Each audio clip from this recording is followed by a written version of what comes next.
let's bring in Tony Buzbee, that's who you were just looking at.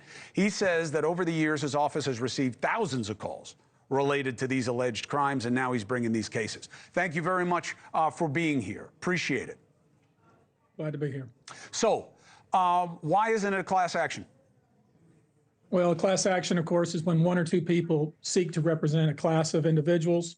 These are individuals with, different events, different times, different states, be filed in different venues. So this is not really appropriate for a class action. We have conduct here that occurred over more than 25 years. There'll be different defendants. There may be some venues sued, some corporations. So it just really isn't appropriate. In terms of what is appropriate in circumstances like this, why aren't we hearing the names? Why aren't you disclosing who these people are? In every sexual assault case that I file, the first thing I try to do, this is a little different, of course, but the first thing I try to do is try to resolve the case confidentially. And the reason I do that is because these are very difficult. They're very difficult for the victim. It's a rare case that the victim wants to run off and file a lawsuit and make her name heard or his name known. Usually, we try to get an apology. We try to get, this, of course, is once the justice system has run its course. This case is a little different. We're going to file each of these cases under a pseudonym, either Jane Doe or John Doe. Some states that's allowed. Some states it's not. Some states there's a balancing test. But that's how we're going to start. But I will say that every client who has agreed to have their case filed fully understands that at some point the public may know their name, and they're prepared for that. And that might be why, of the 3,200 individuals who have contacted us, that we only have 120 willing to step forward. We're going to make an effort to keep their names private. Obviously, we're going to share their names and information with the defendants that we sue. That doesn't necessarily mean they will be part of the public record, and we'll fight that battle when it comes.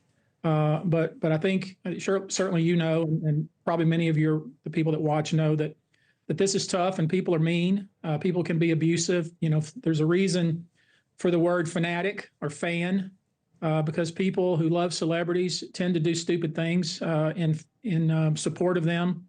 I can tell you in other cases I've had, and in this case already, you get all kinds of crazy threats on social media. And frankly, I don't want these people victimized twice. But it works both ways, right? When people hear 120 people now just coming out after the indictment, it looks opportunistic as well. So how do you respond to the notion that where were these people before, and are they just chasing a check? Yeah, that's always the defense. That's always the defense in these cases. Sometimes it's the case also. So what do you know about these? Have you even had time to assess them? These particular people? Yeah, absolutely. 120, that's a lot.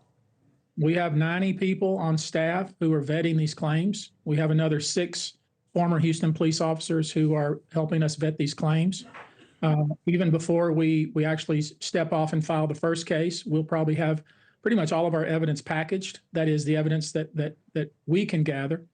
I've been doing this for almost 30 years, and I understand that these are very tough, and these are not something that go in blindly.